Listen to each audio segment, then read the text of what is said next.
Welcome back to the party. Today I'd like to reintroduce you all to a free-to-play MMORPG that's been in development behind the curtains for a little while, and it's called Ember Sword. This is an isometric action game being developed by Bright Star Studios, set in a dystopian universe with a classless progression system. Right next to New World, Lost Ark, and Corepunk, this is definitely in my top 10 upcoming MMOs with potential that I'm really hoping can get some success. First thing I'd like to break down is what the game is similar to. As I said, it is free to play, so usually the first question on people's minds would be, what do they monetize and what does it give you? They utilize what is known as blockchain technology, and they have a great deal of information available as to why they use that and what exactly it is. In simple terms, this is what happens. A big chunk of the game's monetization system revolves around the cosmetics and the pixel currency. From what I've learned, when the game releases, you'll be able to buy the currency and the cosmetics from them, or earn them in-game either through PvP, player versus environment mechanics like world bosses, and possibly others in the future. When you get these cosmetics, you're also able to trade them with other players in-game or outside the game, and this is what they put a huge emphasis on. The currency you can use to buy stuff is called Pixel. You can use it for cosmetics or pay the optional subscription itself, which includes other cosmetics, extra bank space, exclusive titles, stuff like that.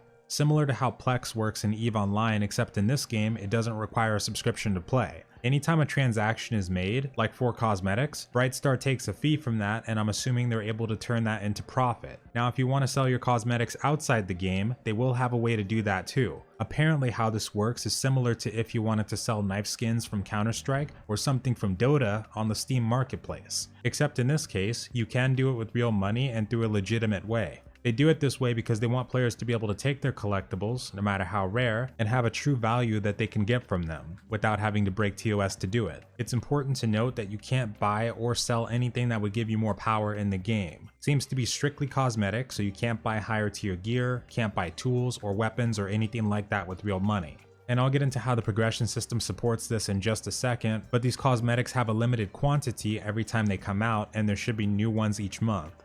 After the new month arrives, the previous ones are never sold again in the shop, but they can still be traded between the players, and they still have that limited amount. They also have an artist shop where people can design cosmetics to submit, and the community can vote on the best ones to have those actually become a part of the game. And anytime those get sold or bought between the players, the artist gets commission as well. For the weapons system, from what I've learned so far, they've talked about 3 different types: melee, ranged, and energy. From that selection, so far I've seen mention of swords, great swords, staffs, and bows. For their armor system, we have heavy, medium, and light armor, and you can mix and match.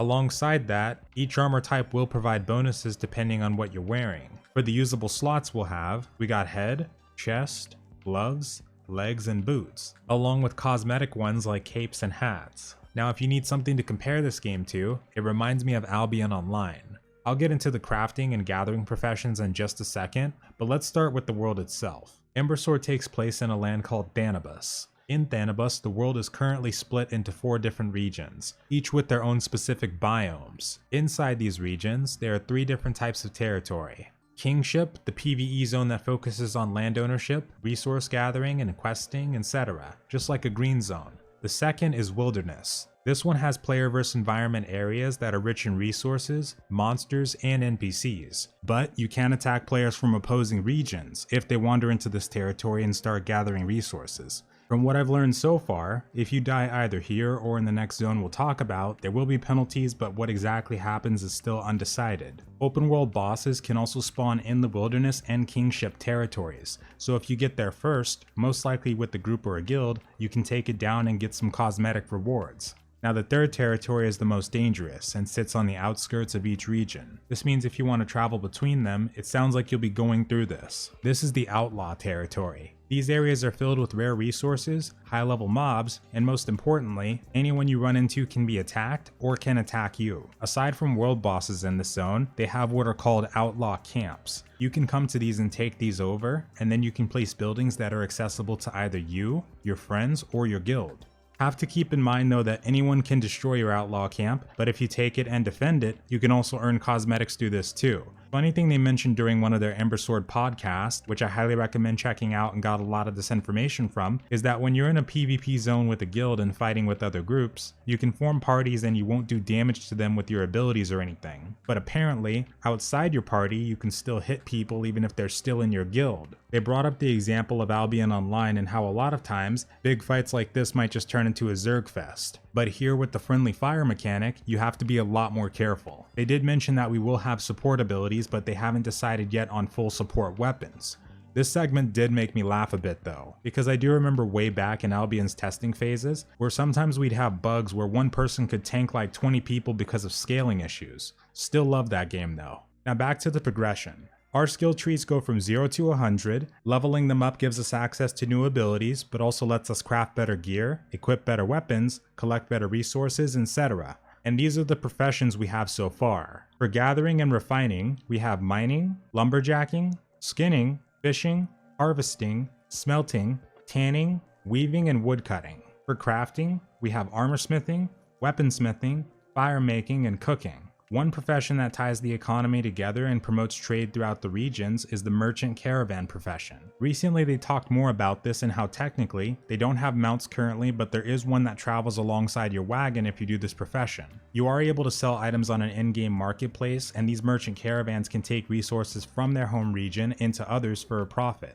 The only thing that would hinder them is staying alive, especially because it seems like you have to go through these outlaw zones. For that, you could take the journey yourself or maybe even bring a few friends along. Since there's no cap on how many players can fight or travel in an area, you might see some pretty big battles spark from this. And if you want to, you could start fighting people right on top of world bosses, or you can work with them temporarily. One thing you don't lose when you die, even in the outlaw zones, is the cosmetics, so at least you don't have to worry about that part. This game also does feature a land ownership system, and the plots can be bought with the pixel currency I told you about. The land itself seems to be located in the kingship territories, and apparently if you buy or own one of these plots, you can place whatever buildings, NPCs, and both resource plus monster spawn points you want to, and these are accessible to everyone who comes across them. Because there is not an unlimited amount of parcels, these areas will change over time by default, and apparently people can set up market stalls in them, and as a landowner, you get a cut of any transaction that's made through them.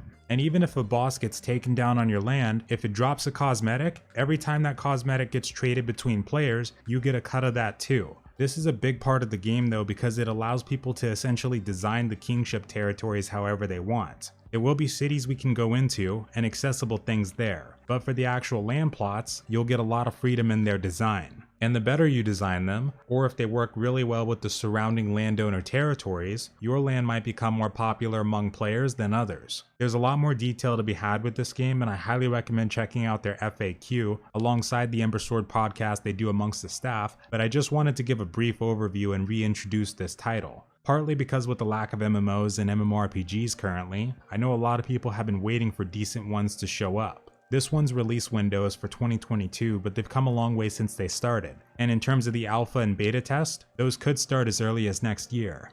And they might just pump this one out faster than expected. They haven't even done crowdfunding, and they were able to get a $700,000 investment earlier in April of this year, which was also when they went from being known as SoCouch Studios to Bright Star Studios, and when they got a new website, new gameplay video, and more staff. Recently I spoke with the developers and they were even able to give me some extra footage to showcase along with this video I was making. Keep in mind that this is an early representation, but it gives you a good glimpse into what you might expect from Ember Sword. Please enjoy, make sure to sign up for their newsletter and check out their podcast if you want to stay up to date, join their Discord and say I sent you, and have a wonderful night or day.